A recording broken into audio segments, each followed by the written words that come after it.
আসসালামু আলাইকুম ভিউয়ার্স, সবাই কেমন আছেন? আশা করি সবাই ভালো আছেন। আজকে আমি একবারেই সহজ একটা রেসিপি ভিডিও নিয়ে হাজির হয়ে গেলাম।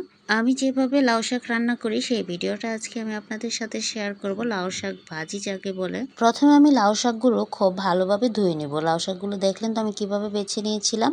তো বেছে এই তখন আমি লাউ শাকগুলো ধুয়ে তারপর আমি চুলায় বসিয়ে দিয়েছি। শাক সেদ্ধ করার সময় কখনোই লবণ বেশি দিবেন না, কারণ শাক কিন্তু একবারে সেদ্ধ হয়ে নেতিয়ে যায়, অল্প হয়ে যায়।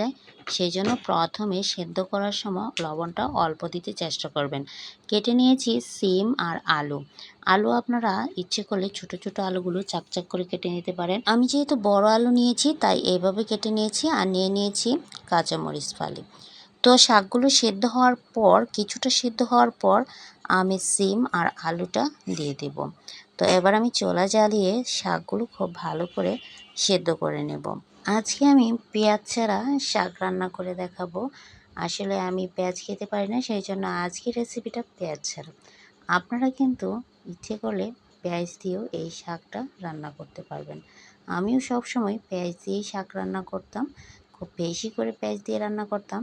এখন যেহেতু শারীরিক সমস্যার কারণে পেঁয়াজ খেতে পারতেছি না, তাই পেঁয়াজ ছাড়া আজকে আমি শাকটা রান্না করে আপনাদের সাথে শেয়ার করলাম। লাউ শাকটা খেতে আমার খুবই ভালো লাগে, আর লাউ শাক কিন্তু অনেকভাবেই খাওয়া যায়। লাউয়ের ডাঁটা, নরম শাক এগুলো দিয়ে শুটকির তরকারি, চাপার তরকারি রান্না করলে অনেক স্বাদ হয়। আর ছোট মাছ বলেন, বড় মাছ বলেন, শিং মাছ বলেন, এইগুলোর ঝোল তো আরও বেশি ভালো লাগে। তো দিয়ে দিলাম পরিমাণ মতো ধনিয়া পাতা। আমি আবার লাউ শাকে ধনিয়া পাতাটা দেই, আপনারা না দিলেও পারবেন, না দিলেও চলবে। আমার ভালো লাগে কেন জানি ধনিয়া পাতাটা লাউ শাকের সাথে খেতে, তাই দিই। তো এই পর্যায়ে আমি দিয়ে দিলাম আলু আর সিমগুলো, কারণ আমি যদি সাথে সাথে আলু আর সিমগুলো দিয়ে দিতাম তাহলে আলু আর সিমগুলো বেশি সিদ্ধ হয়ে যেত। আমি এই পর্যায়ে ঢাকনা দিয়ে একটু ঢেকে দেব। ঢেকে আমি শাকটা খুব ভালোভাবে সেদ্ধ করে নেব। সিম আর আলুগুলো সেদ্ধ না হওয়া পর্যন্ত আমি শাকটা উল্টিয়ে পাল্টিয়ে নেড়েচেড়ে সেদ্ধ করে নেব। সিম আর আলুটা সিদ্ধ হতে হতে শাকে যে অবশিষ্ট পানিটা আছে সেটাও শুকিয়ে যাবে, তারপর আমি নামিয়ে নেব। খেয়াল রাখবেন পানিটা শুকিয়ে যাতে যায়, তখন নামাতে হবে, তার আগে নামাবেন না। পানিটা খুব ভালোভাবে শুকিয়ে গেলে তারপর নামিয়ে তেলে দিতে হবে। তো আমি আরও কিছুক্ষণ শাকটাকে উল্টিয়ে পাল্টিয়ে নেড়েচেড়ে সেদ্ধ করব।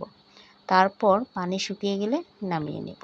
আপনারা যারা শাক রান্না করতে পারেন তাদের কাছে এই ভিডিওটা হাস্যকর মনে হতে পারে, তারা প্লিজ দয়া করে ভিডিওটা এড়িয়ে যাবেন। যারা নতুন রাঁধুনি, একবারে নতুন সংসার জীবনে বা স্টুডেন্ট জীবনে আছেন এবং ব্যাচেলার ভাইরা আছেন, তাদের জন্য আমার আজকের এই শাকের রেসিপির ভিডিওটা। অনেকের কাছে এই সহজ রেসিপিটাও অনেক কঠিন মনে হয়, যারা নতুন রান্না করা শিখেছেন তাদের কাছে। তো তাদের জন্যই আমার আজকের এই রেসিপির ভিডিওটা। তো এই তো সিদ্ধ হয়ে গেল, নামিয়ে নিলাম। তারপর আমি কিছু শুকনা মরিচ তেলে পরিমাণ মতো তেল দিয়ে ভেজে নেব, কারণ শুকনা মরিচ ছাড়া আবার শাক খাওয়াটা একবারেই জমে না। আর আমার ভেজে রাখা শুকনা মরিচগুলো শেষ হয়ে গিয়েছে, তাই একটু বেশি পরিমাণে আমি শুকনা মরিচ ভেজে নিচ্ছি। এই শুকনা মরিচগুলো আমি একটা কাচের বয়মে সংরক্ষণ করে রাখবো। পরবর্তীতে যখনই শাক রান্না করব তখনই আমি এই মরিচগুলো খেতে পারবো, বা যখন ইচ্ছে হবে তখনই খেতে পারবো।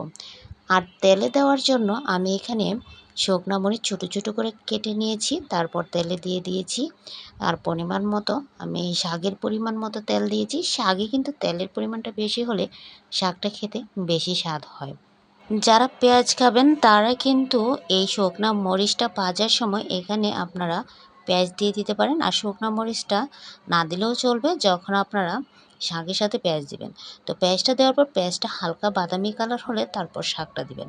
আমি যেহেতু পেঁয়াজ খেতে পারি না, আগেই বলেছি আমার পেঁয়াজের যেহেতু সমস্যা, তো আমি কেন খেতে পারি না পেঁয়াজ সেটা সম্পর্কে ভিডিও আমার অনেক দেওয়া আছে ইউটিউবে, আপনারা একটু কষ্ট করে দেখে আসবেন। তো সেই জন্য আমি পেঁয়াজ ছাড়াই আজকের শাকটা রান্না করলাম। তো আমার ভিডিওটা যদি ভালো লাগে তাহলে আমার চ্যানেলটা সাবস্ক্রাইব করে চ্যানেলের সাথেই থেকে যাবেন, আর লাইক কমেন্ট ও শেয়ার করতে বলবেন না। আশা করি নতুন গৃহিণী আপুদের জন্য এবং ব্যাচেলর ভাইদের জন্য আমার আজকের ভিডিওটা উপকারে আসবে। তো ভিডিওটা ভালো লাগলে ভিডিওটা শেয়ার করে দেবেন। ধন্যবাদ। আল্লাহ হাফিজ।